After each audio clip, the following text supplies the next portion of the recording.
Jadi begini ya teman-teman semuanya ya. Hari ini kita tidak membahas secara detail ya. Hanya saja kita membahas secara prinsip-prinsip dasarnya saja. Ya. Karena apa? Karena ini nanti penting untuk melihat alurnya, untuk melihat perjalanannya ketika kita menangani kasus diabetes itu. Jadi kita lihat dulu alurnya ya. Alur ini sangat penting. Kita lihat dulu alurnya dari saluran pencernaan, ya, saluran pencernaan, biar bisa nanti kita gambarkan. Setelah itu baru kita bahas nanti organnya satu persatu, ya. Jadi kita mulai dulu dari mulut, ya. Jadi proses pencernaan itu dimulai dari mulut, kemudian ada tenggorokan, kemudian kerongkongan, kemudian di bawahnya lagi ada lambung, kemudian ada usus kecil pangkal, usus kecil tengah, dan usus kecil ujung. Kemudian ada usus besar pangkal, usus besar tengah, dan usus besar ujung. Kemudian antara persambungan lambung dan usus kecil itu ada yang sering disebut ulu hati. Kemudian antara persambungan antara usus kecil dan usus besar itu ada yang sering disebut usus buntu, ya.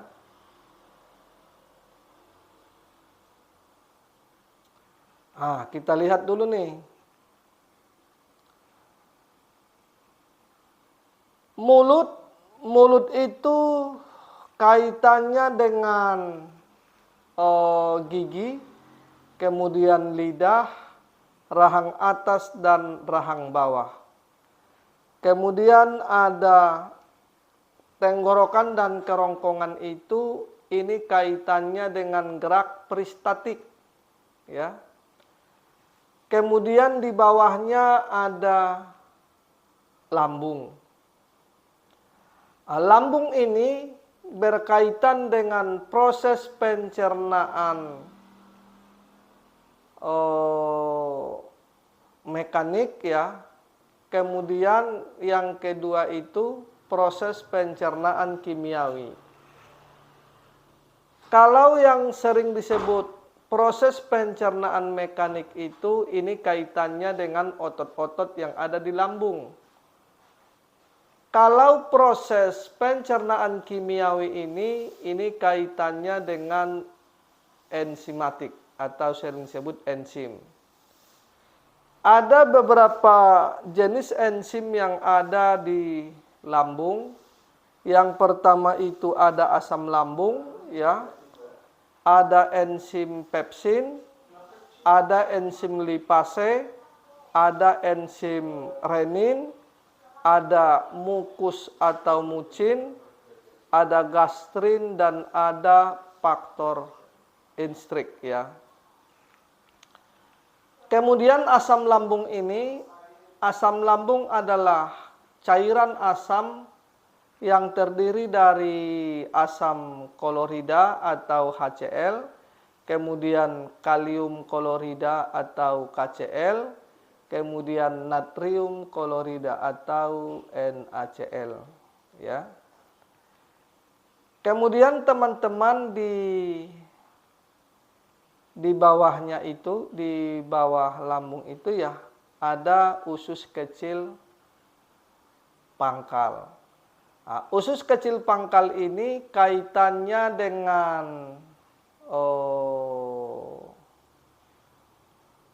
hati, kemudian kaitannya dengan kantong empedu dan pankreas.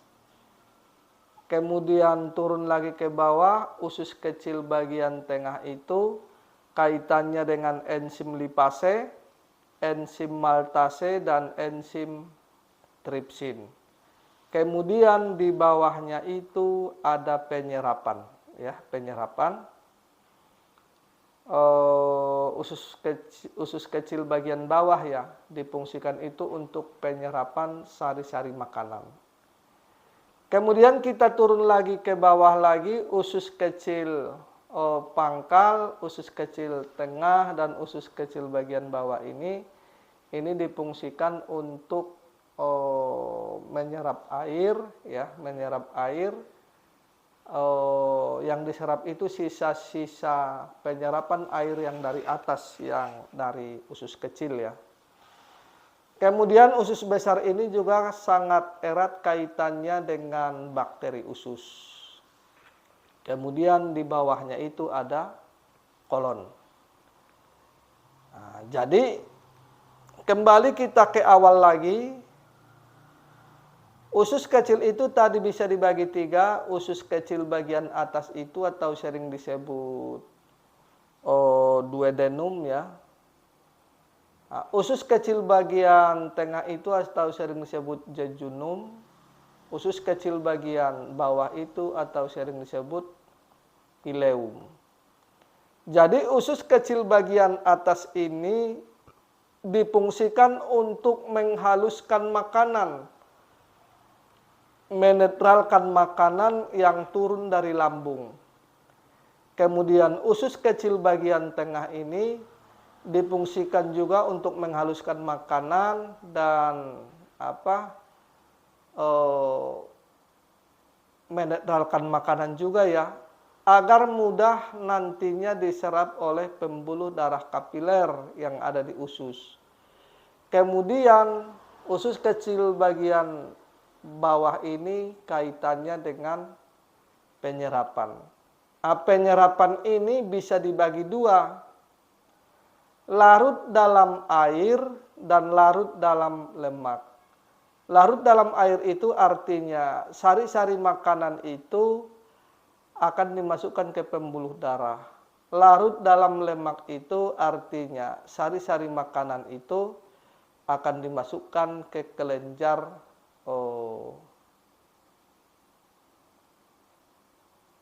getah bening ya, atau sering disebut kelenjar limpe. Jadi seperti yang kita bahas sebelumnya ya, sebelumnya itu kan kita sudah bahas nih, ada namanya karbohidrat, protein, itu masuknya ke larut dalam air, kemudian ada lemak masuknya ke larut dalam lemak ya. Jadi teman-teman alurnya nanti seperti itu ya.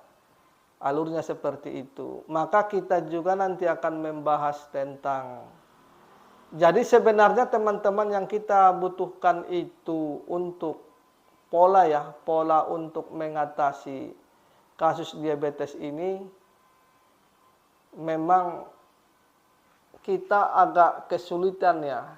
Kesulitan itu begini. Untuk mengatasi kasus diabetes itu kita kesulitan itu kalau berbicara berbicara tentang sedikit-sedikit ya.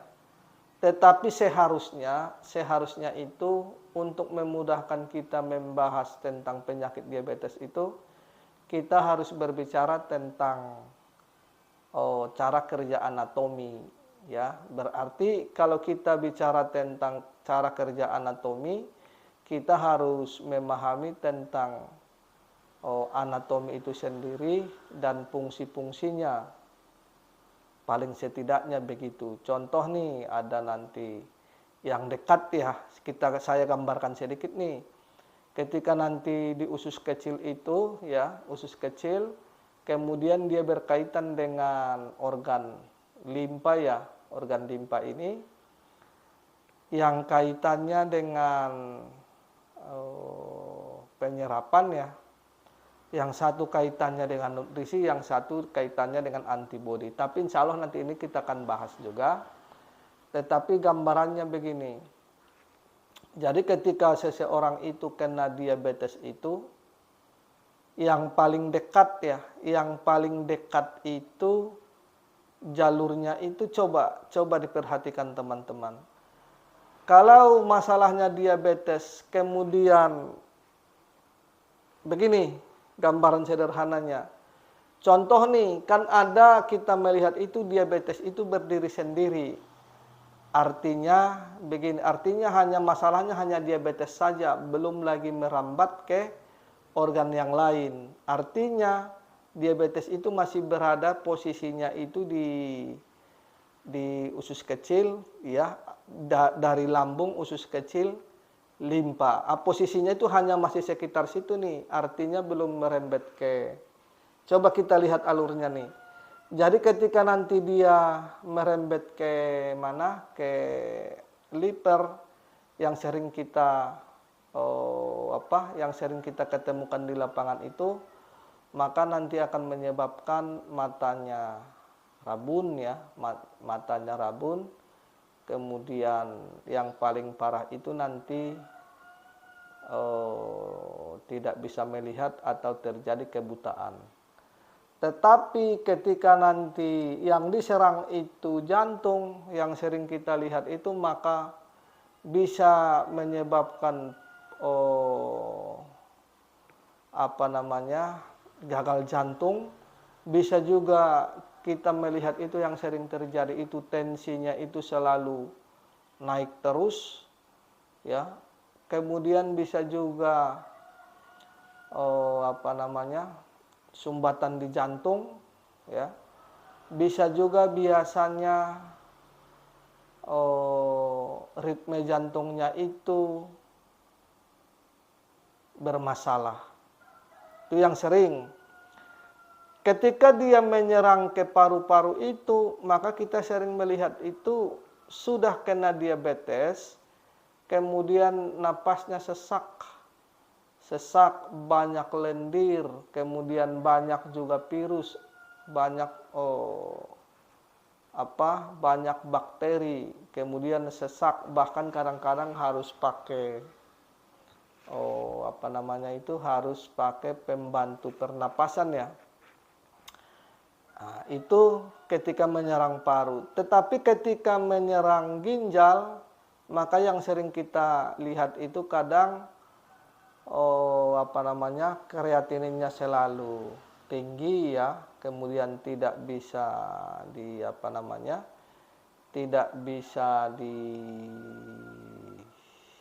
diturunkan. Kemudian ada juga kadang-kadang itu seperti asam urit ya. Nah, ketika seseorang itu sudah kena diabetes, kemudian pola makannya, artinya dia makan makanan sesuatu yang tidak dibutuhkan oleh tubuhnya, kemudian berlebihan itu, apalagi yang sifatnya lembab, maka itu yang sering kita melihat itu ulkus atau pembusukan. Tetapi biasanya karena sifat air itu selalu turun ke bawah, maka pembusukan itu biasanya selalu di bawah.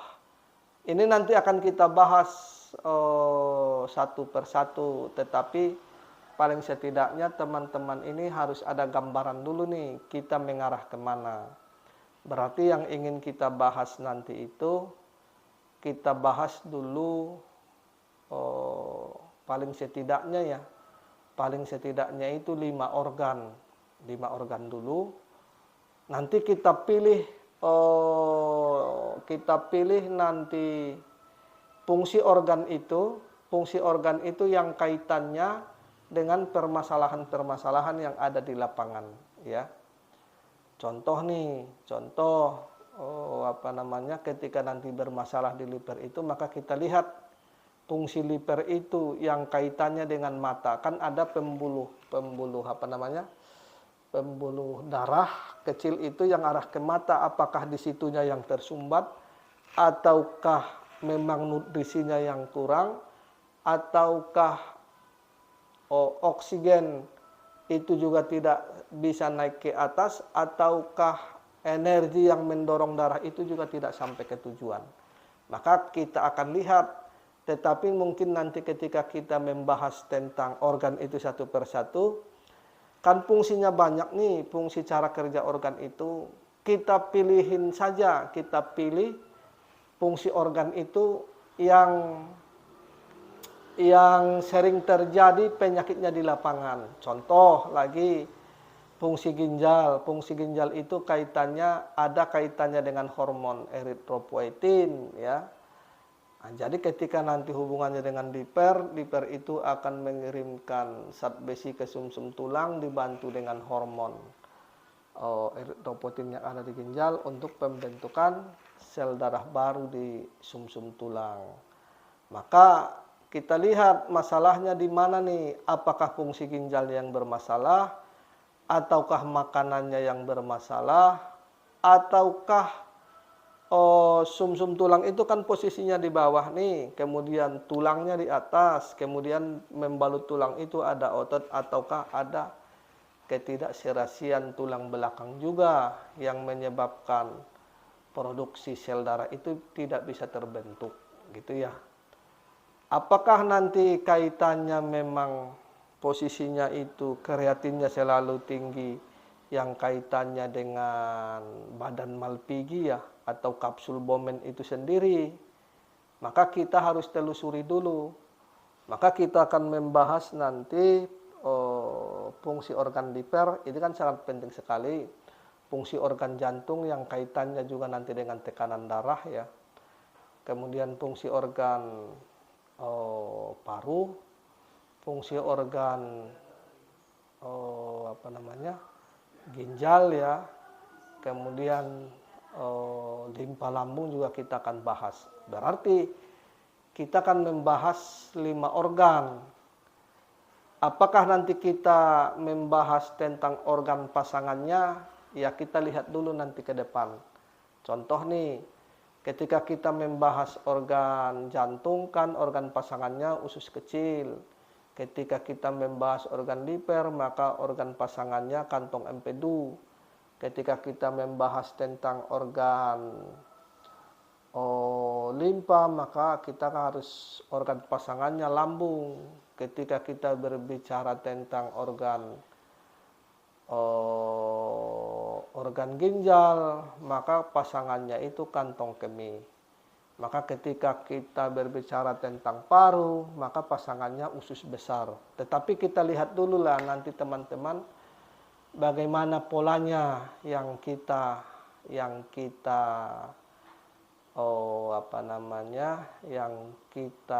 butuhkan itu ya. Tetapi sebenarnya begini, kasus diabetes ini sudah selesai penelitiannya ya. Kita sudah menjalankan penelitian ini lebih kurang ini 7 tahun. 7 tahun dan bahkan kasus diabetes itu kita sudah hampir tingkat keberhasilannya itu lebih kurang 90%. Jadi konsepnya itu sebenarnya sudah ada di kepala kita ya, sudah ada di otak kita konsepnya. Tetapi bukan hanya itu aja yang kita butuhkan, kita juga membutuhkan itu bagaimana cara kita melangkah step by step ya. Tetapi insya Allah kasus diabetes ini kita sudah praktek lebih kurang 5 tahun ke belakang ini dan tingkat keberhasilannya itu sudah lebih kurang 90%. Ya. Jadi wabillahi taufik wal hidayah. Assalamualaikum warahmatullahi wabarakatuh.